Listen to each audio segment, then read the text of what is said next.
is Ayo Obi Edunwogon. Thank you, sir.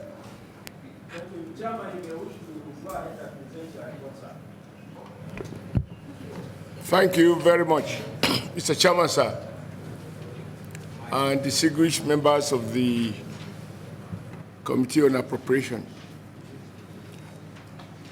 I want to thank you on behalf of our subcommittee on Interior for the opportunity to present this report formally.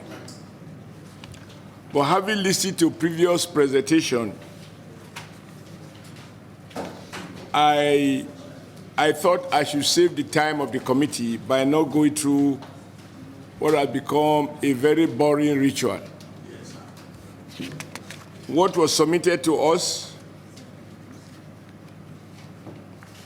was approved, was recommended and approved, and it is in black and white, and it is before you, sir. So rather read through what you already have, I plead that you just allow me to formally lay it before you. You all have copies, and if there are questions, we'll be quite happy to answer. We present this as a committee, not on behalf of the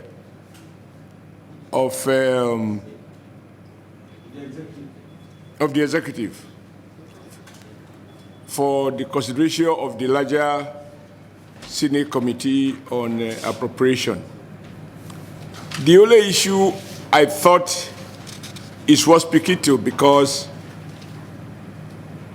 as has been agreed, 30% will hopefully, prayerfully perform of the capital component might perform by 31st of March. And the remaining 70%, which was already approved by the National Assembly, by this Senate in 2024 for 2025 budget, the 70% will be rolled over to 2026. Nothing is added, nothing is subtracted. And that's why I call it a ritual.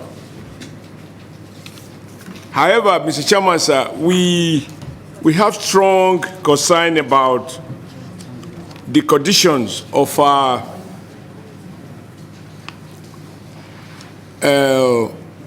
countrymen and women who are posted overseas for consular services from the Immigration Service. They are responsible for the issuance of visas to foreigners who wishes to visit Nigeria, and those visas are paid for. From the fact that we have confirmed, all such monies are automatically remitted to HSBC, or if you like, to foreign banks, and they are from there transferred to the federal government account. So the consular officers have no access to those monies, which I believe on its own is healthy for purposes of accountability and transparency. The shock, however, is that whereas they collect these monies in millions or billions of dollars or euro, as the case may be, these officers are not paid for months, even as they live in foreign lands. And like what Justice Uwaifo once said, you don't want to create an environment that will turn an angel to a devil. So when people work in a foreign country where they do not have relations, or even if they do, everybody to himself, and at the end of the month they are not paid, and every day by their activity they generate revenue which are paid directly to federal government foreign banks. We we reasoned with the complaint from the from the Immigration Department and agreed to plead with the Senate Committee on Interior to consider and recommend to the Senate that these Nigerians who serve in the Immigration Service who are posted abroad to render consular services, that the irreducible minimum obligation of government is to pay their salaries and allowances as contained in terms and conditions of their posting to those countries. Nothing justifies a Nigerian being in a foreign land, working in a Nigerian embassy, issuing visas that people are paying for, and at the end of 1 month, 2 months, 3 months, they are not paid. That, for me, is a bad statement about how we manage our image abroad. And I can imagine, because they say water must find its level. If a man is starving and is carrying on an activity that generates income, and he doesn't have access to those income, he may well be forced to devise ways and means to survive, which may not be helpful to our corporate image as a nation. So, of course, we are aware that the appropriation committee is to look at what has been appropriated, but we can make a recommendation that, if agreed by the Senate, will be transferred, we urge the executive to ensure that our foreign consular officers are paid as are when due those salaries and allowances that are attached to their posting. The second one, which I think will be is of concern to us, and I'm sure, Mr. Chairman, sir, all of us, we have a shared obligation to ensure that the dignity of every Nigerian is protected by the National Assembly in conjunction with the executive. We have some of our countrymen and women who are accused of one offense or the other. From the information from the Correctional Service, we have about 80,812 inmates in Nigeria correctional homes across the country. Mr. Chairman, you might recall our first budget defense in 2023, when we discovered that the money appropriated for feeding an adult or a human being in Nigeria correctional home was 750 naira a day. And that translates to 250 naira per meal if we assume that they feed 3 times a day. But because these services are rendered by contractors, that 250 naira also include profit margin for the contractor. It also includes the withholding tax, which every contractor is to pay. If you net those out of the 250, the actual amount that was left was less than 200. It is worth noting that as a result of the effort of the National Assembly and of your committee, sir, Appropriation Committee, a recommendation was made to the President, and because we have a listening President who has human feeling and who cares about the welfare of all Nigerians, regardless of whether they are in prison or out of prison, the President has graciously approved an upward review of this sum from 750 to 1,250. 1,125 naira a day. And if you divide that by 3, if we assume that they are fed 3 times a day, it comes to about 375 naira per meal. And this 375 naira per meal include withholding tax, profit for the contractor, and all the other charges that under the tax law. Everybody, sir? And water. Including, of course, including water. So we thought that we should take a more compassionate view of this situation and allocate a much higher amount. But knowing that our finances are limited and take into account the fact that we are actually basically under austerity, stated or not, which explains why we are not able to implement budget 100%, the gap between projected revenue and commitment to a certain level of expenditure. We thought that when it comes to survival, we should give that a priority.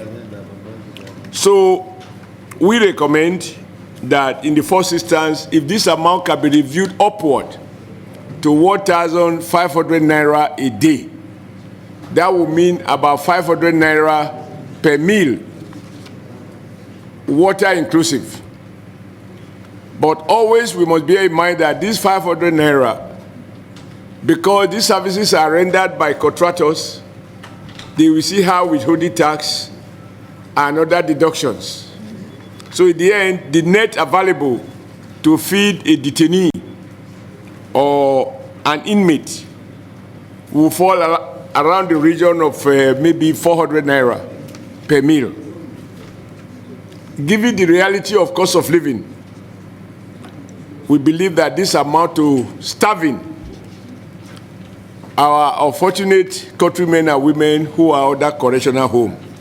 I think it bears repeating, Mr. Chairman, that it is not for nothing that the government decided to change the name of our correctional homes from prison to correctional home. I think it was intended to emphasize that those who are being held in these facilities were meant to be corrected, certainly not to be starved to death. More worrisome, Mr. Chairman, sir, is that of these 80,812 inmates,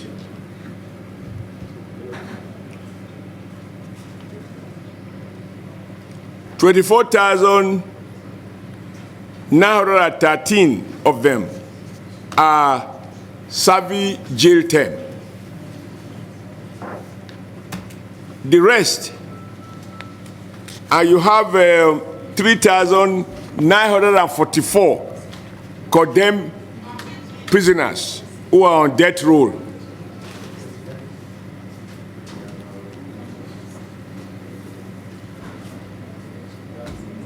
And you have 51,955 inmates who are awaiting trial.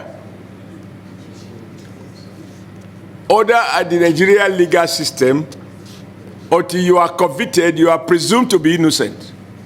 Therefore, and I think we are very fortunate that Mr. Chairman is a very seasoned lawyer himself. So people who are innocent, who are presumed innocent, but who are being kept in our correctional homes, 51,955 of them across the country, are starving with 400 naira per meal, inclusive of water, or 500 naira per meal. No, 375 naira per meal. And when you made the deduction, it comes to about 300. So we thought that we can make a recommendation for a modest increase from 1,150 to 1,500 naira, so that they can have, on average, 500 naira per meal, 3 meals a day, that is 1,500, and it translates to about 45,000 naira a month, which is less than the minimum wage, or about half, roughly half of the minimum wage.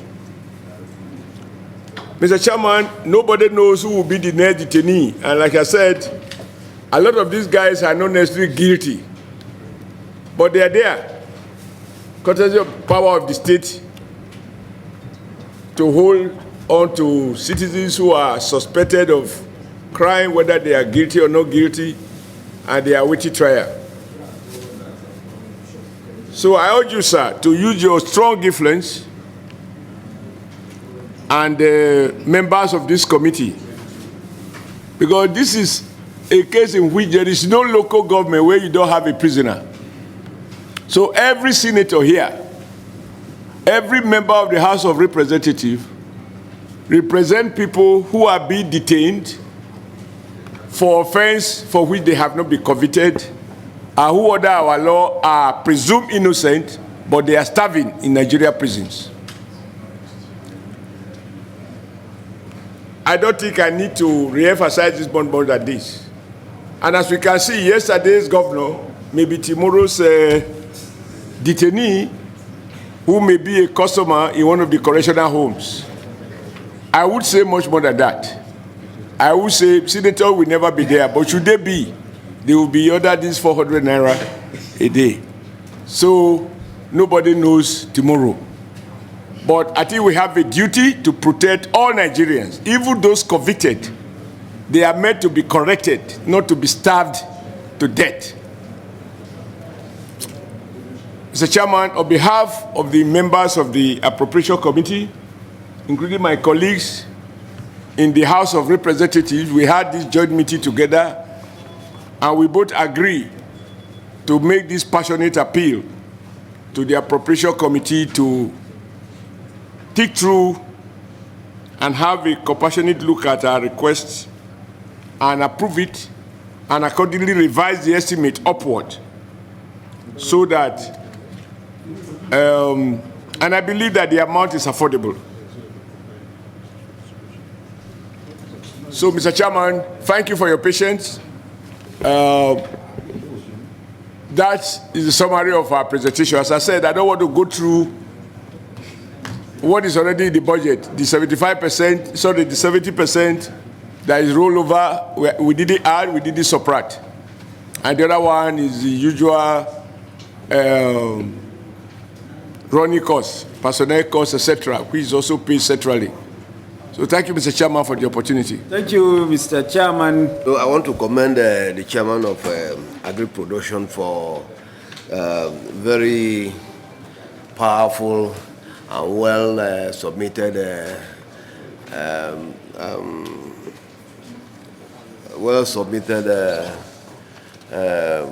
do I put it? Very well to the Lord and well said, very well select, what do you call it? Very well presented presentation, so to say. You know, it's highly commendable. There are two areas that I actually want to dwell on. One, Mr. Chairman, where an agency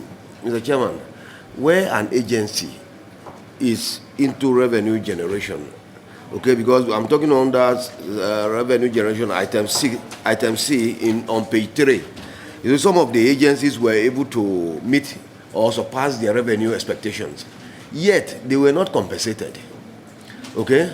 And that is to say that at the end of the day, it is even discouraging if you are generating revenue, and at the end of the day, the money is not, part of it is not made available to you to actualize what you are supposed to do. That in itself, to me, is a disincentive, okay? It is a disincentive. So there has to be a provision that where an agency is able to meet and possibly surpass the revenue target, they should be compensated adequately so that they can also ensure that they do the jobs that they are supposed to do. So I think we need to note it, okay? Some other agencies may not be able to meet their revenue expectations, but where some meet their revenue expectations, they should be compensated, okay? Because the implication of what we have said here is that, yet some agencies met their revenue expectations, and the monies were now used for something else outside their core business. I don't think that is encouraging. Then, Mr. Chairman, the issue of budgetary contradiction, page 5, you are right. I think there is contradiction here. If agriculture is the cornerstone of the economy, if the focus of this government is on agriculture, and then we are now saying that the national expenditure for 2026 rose to 59.47 trillion, but the agric sector had a cut. I think there should be a proportionate increase for agricultural sector, okay? Because like the chairman mentioned, the agric sector has so many multiplier effects. We are talking of employment, we are talking of all the other ones that you have just extracted. So there are many, many benefits derivable from agricultural sector, so we should encourage them. Thank you very much. Senator Plank from Plateau South North Central of your report, though some aspects of your report are so pathetic that this committee will be definitely invited to have a compassionate look at, especially with regard to the feeding of inmates in our correctional centers. It was as a result of the plea of the Senate and of this committee, particularly under your chairmanship, that there was an increase from 750 to 1,125, making per meal 375 naira. Now you are craving for the indulgence of the committee for an increase to 1,500 naira, making a meal 500 naira per meal. I think this request is justifiable against the background of the inflationary trend that we have in the country.